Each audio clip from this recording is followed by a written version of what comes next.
All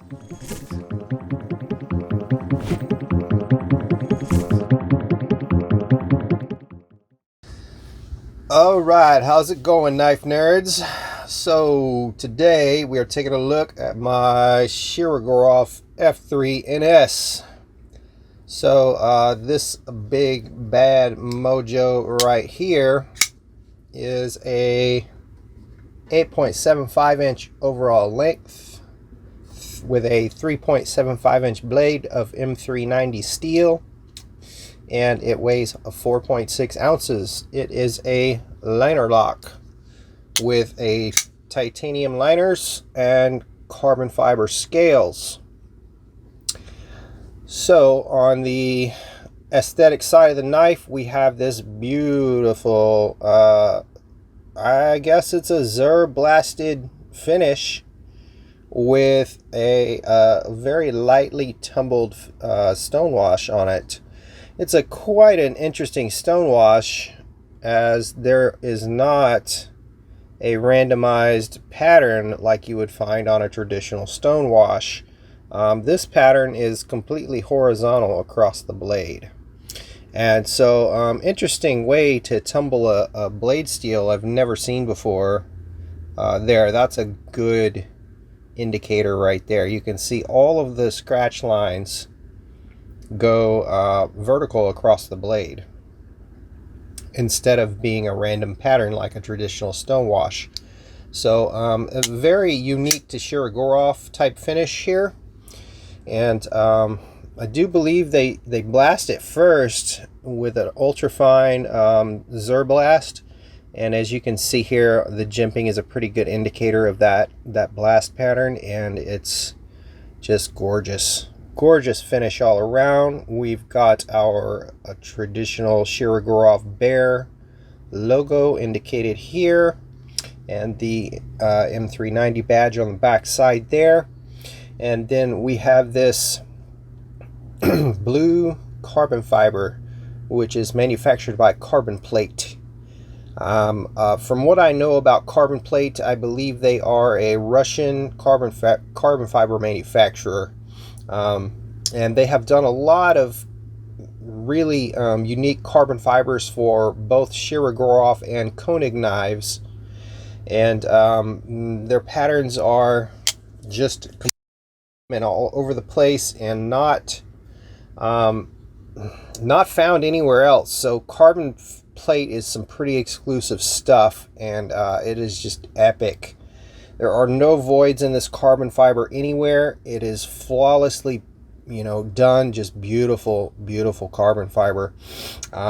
So we've got some obvious mill lines here on both sides of the carbon fiber, but what may not be so obvious is that the entire surface of the carbon fiber is micro milled, and so there is this milling pattern that permeates across all the carbon fiber here and adds a beautiful, just grippy but smooth texture to the carbon fiber, which is fully contoured.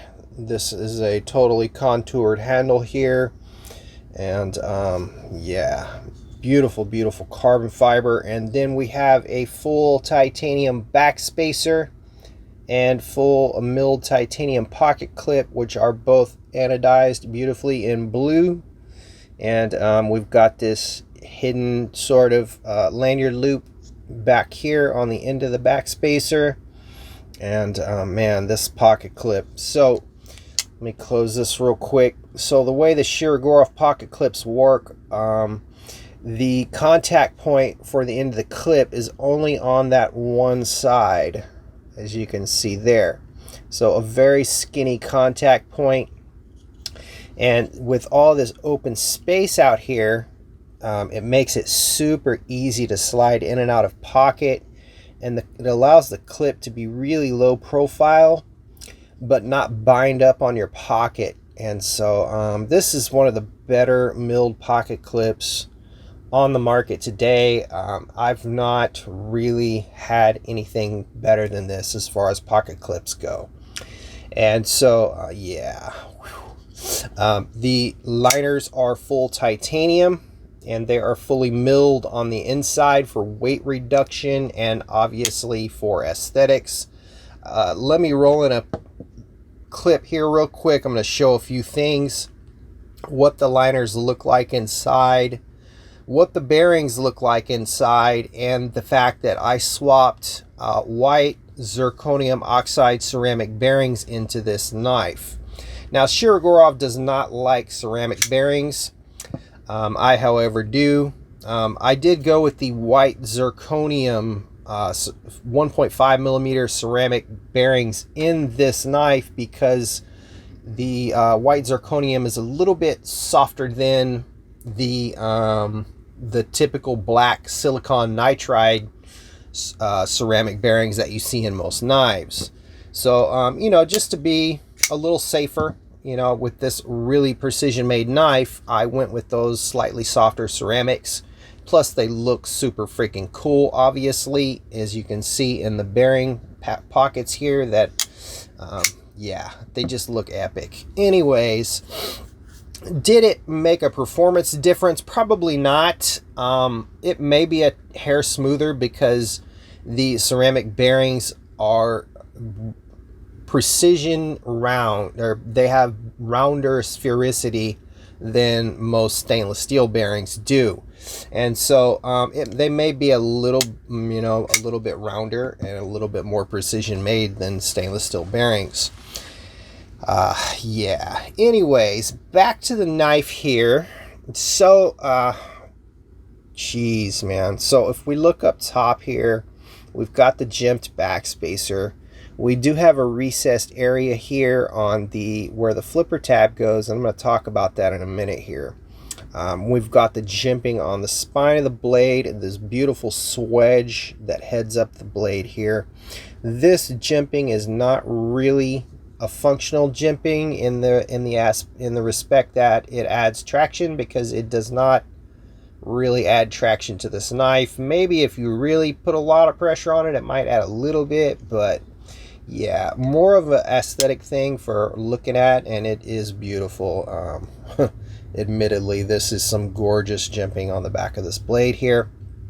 So one thing about this flipper tab relief here, as you can see, the flipper tab is there, and then you've got this little pocket milled out here, supposedly to add a landing pad for your finger for when you flip the knife. But an interesting thing about this, when you flip the flipper tab, my finger lands way past where that milled area is at, okay? So I'm nowhere near where this pocket is at. So that always kind of didn't make sense to me on a lot of knives, actually. And the, you know, one thing where Koenig actually nails that, man. See, you see how long that pocket is. And when I flip the knife, boom, my finger is still in the landing pad area, right? So Koenig nails it, and in this case, Shirogorov does not. So just something that I thought I would point out. It's a pointless pocket since it doesn't serve a purpose here, aside from maybe looking cool. But I guess maybe, well, it does serve a purpose, because personally, with my medium-sized hands, when I put my hand on here and choke up and put my thumb on the back of it, my thumb lands directly in that pocket. It does not land on the jimping here without stretching my thumb out and placing it on the jimping.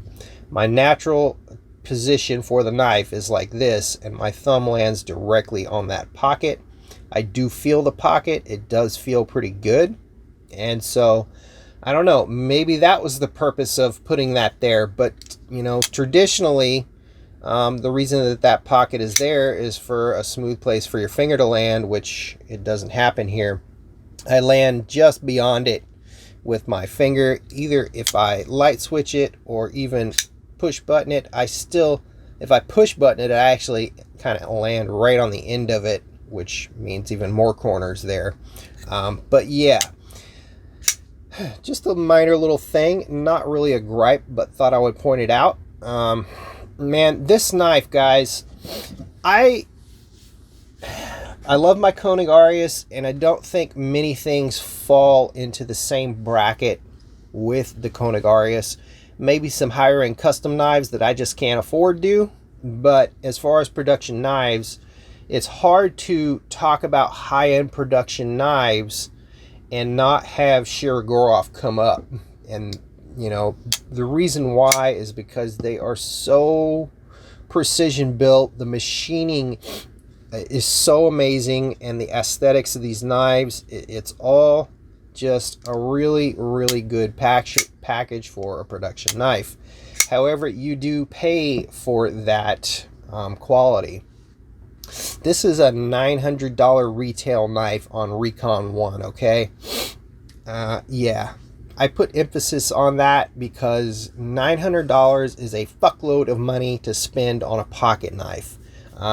There's just no way around that. This is not, and it's not in the reasonably priced bracket. It's not value for the quality. It's none of those things.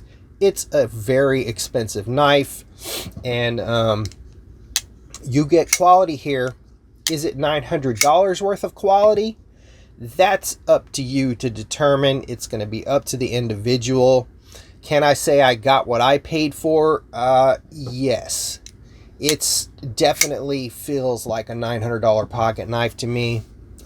You know, the size of it, the, you know, sheer stature of this knife, the quality, the way everything is made, it certainly feels worth $900 to me. Now, there was a little bit of a flaw with this knife out of the box. It had a bit of a weak detent. This is actually the second F3 that I've owned, and the first one I had a significantly stronger detent. So when I got this, I was expecting that again, and I did not get a strong detent. Now, I am a little bit of a knife tinkerer, and so I was able to make the detent stronger by adjusting the lock bar, and now she has a pretty snappy action that I cannot fail. And so I'm 100% happy with it now. When I first got it, I was a little bit disappointed at the weaker detent on this particular F3 and S. I don't know, you know, there's always going to be some variation in the lock bar tension on any knife that you buy. You know, you can buy 3 Shirogorovs and get a different lock bar tension on all 3 of them. That's just the way production knife manufacturing works. You know, you're not going to find consistency in the lock bar tension. And so, not a big deal. Luckily, I was able to adjust it myself without having to send this to Russia, because if you send a knife to Shirogorov for warranty work or adjustment or something like that, you're looking at a very, very long process, okay? I have not experienced this personally, but I have been told by other Shirogorov owners that they take up to 6 months to do warranty work on your knife. So that's something to keep in mind if you're considering Shirogorov. If you do need warranty work or you need something done to the knife by the manufacturer and you're in the States, you're going to have to send that to Russia. And that's kind of a big deal. You're going to be without your knife for a very long time. It's going to travel across the planet, boats, planes, trains. Who knows how it gets there and how it gets back, and whether or not it will make the journey safely, you know. So that's kind of a downside to owning a Shirogorov, is that, you know, if you got a warranty issue, it's a big deal.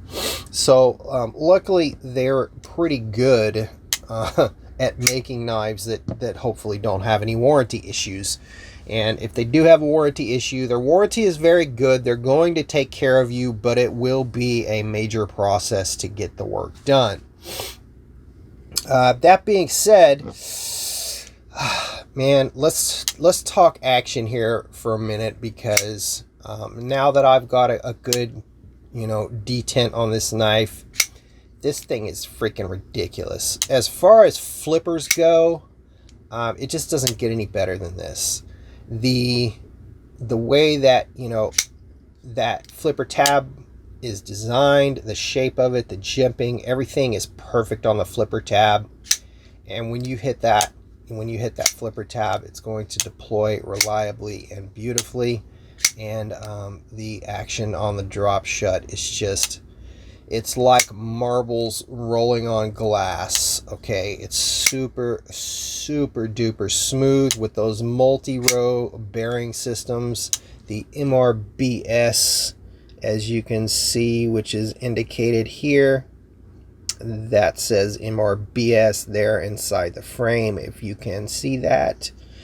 And man, just a beautiful action, just so smooth. And this one is definitely a guillotine. It will drop fully, or I can, you know, cause it to slow drop and give it a really controlled drop.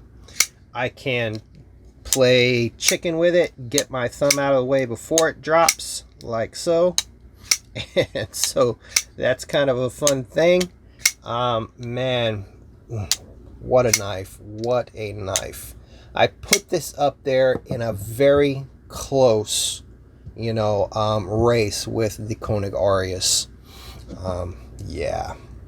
Also, the fact that it's a liner lock, you don't have, you know, a lock bar over here that is going to be something that your hand messes with during the deployment. You're not looking at a lock bar, so it's very aesthetically pleasing from both sides of the knife. And yeah. However, I've never been a big liner lock fan, and the only way that I do really appreciate a liner lock is if it's built like this.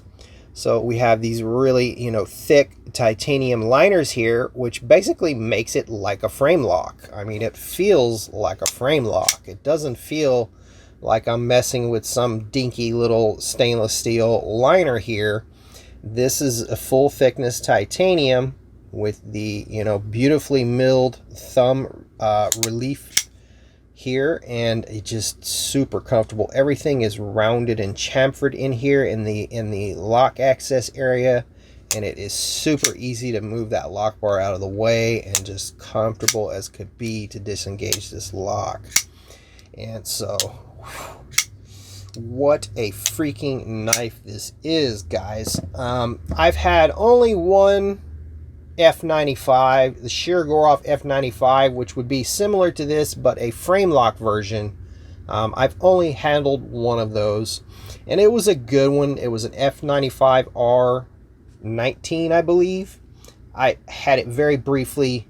I paid $900 for that knife, and I wasn't 100% thrilled with it, so I sold it like immediately because I wanted my $900 back, right? May have been hasty to resell it. I didn't really give it a chance to grow on me or break in or anything. And so I will eventually try another F95 one day and see if I like it better. But man, I right off the bat, I like this F3NS way more than I liked that F95.